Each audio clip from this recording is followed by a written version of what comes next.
kulets! Happy birthday dito sa aming baby! 3 years old na yan ngayon. Pinanganak kasi yan September 18 eh.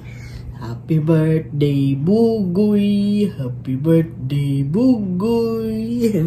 Ito yung birthday niya.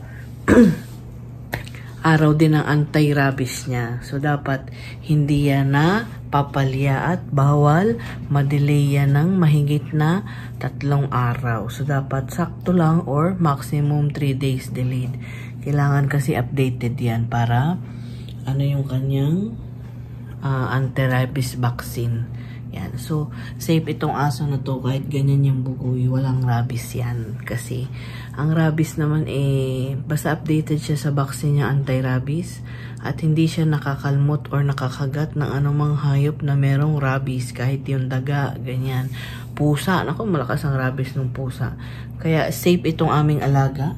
Huwag kayong mag-alala dyan. Kanyang birthday gift, anti-rabies. Ah, di ba, Beo? Na? Happy birthday ka na? Happy birthday? Ilang taon na ang baby? 3 years old na yan. So, dadalhin siya ng nanay niya doon sa Metrodog dyan sa baba para anti-rabies vaccine. Kasi schedule niya today. So, andyan na yung kanyang nanay. Ayan, lalabas na. Ayun! Alis ang baby, dali! Alis ang baby! Yay! See you later mga kulets! Ayun na nga mga kulets, umalis na sila. Hindi na ako sumama kasi ang tawag dito, dyan lang naman din sa baba, tsaka ano lang naman din. Kasama din naman niya si Papa. So, sila lang magnanay. Dyan lang naman din yan, malapit. So, yung may mga alagang fur babies dyan, diba? Kasi para na rin natin yung mga anak, mga baby, diba? Para na rin yung bata, tao. I-up-to-date nyo sila sa mga vaccines na required. Katulad ng pag baby pa, dapat kompleto sila sa deworm.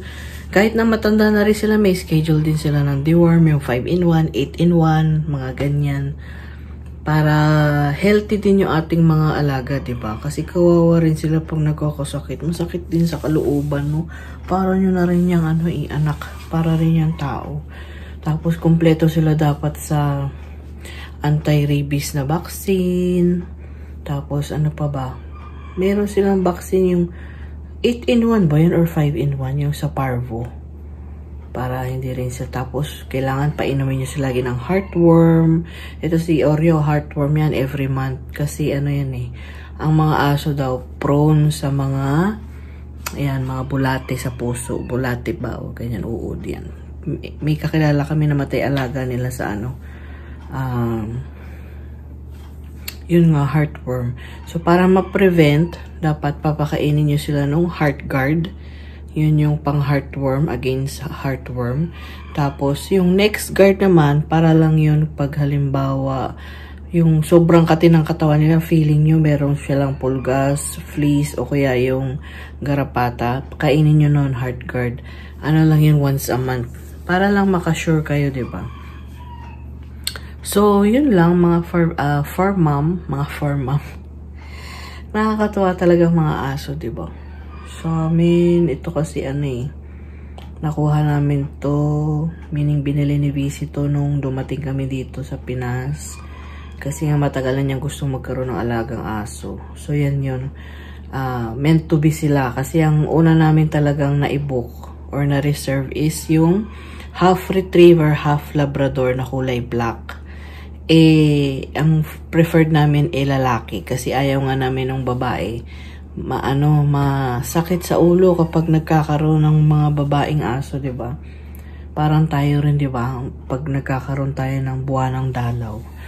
So, ang nangyari, napansin nila babae pala 'yon, yung una naming na-reserve. So, pinalitan nila, tinanong nila kami kung gusto ba namin ng half corgi, half retriever, tapos yan ang kulay brown and white na lalaki. So, ito yung nakuha namin. So, it's meant to be. Destiny. Yun. So, antayin na lang natin sila mga kulets. See you later! Hello mga kulets! Ay, namumula. Sana hindi mo na sinabi. Narinig tuloy nila. Ayun na yung aming alaga, oh. Ano na yan? Tapos na yung rabies niya kanina, anti-rabies. Yung ano, yung ayun. Pero wala na, ubos na. Andun sa bag. Ito? Oo, wala na, ubos na. Ano ba yung pabangong yan? Ano lang yan eh, bench. Bench cologne. Pupunta naman kami ngayon sa Pure Gold. Always panalo. Dadalawin namin si Aling Puring. Mga na-miss na kami. So, see you there, mga kulets. Si Ate, oh. Huwag niyo na ipaalala yung ginagawa niya kanina. Ano yun ang ulang?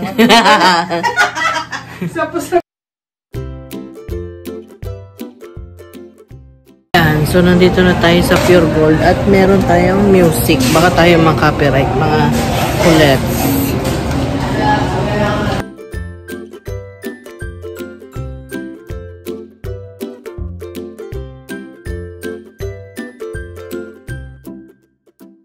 Nasakyan. Yung ano yun, yung tailang gloves o yung plastic na gloves. Plastic. Hello mga kulets! Good evening! Yan. Sa tuwing plano kong ipasasama kayo sa grocery, laging malakas ang tugtog ng Pure Gold. So, para iwas copyright, hindi ko na lang kayo sinama. So, kanina pa kami nakauwi, mga 7 o'clock, mga ganyan. So, naiayos na rin namin yung ating grocery. Kailangan nating matulog ng maaga ngayon kasi bukas Commonwealth kami. Alas 5 ang aming alis. So, see you tomorrow mga kulets. Salamat sa inyong palaging panonood at saka sa walang sawang suporta, lalo na sa mga subscriber natin at sa mga hindi pa nakapag-subscribe, please don't forget to hit the subscribe button. Thank you. Love you all. Bye. Good night.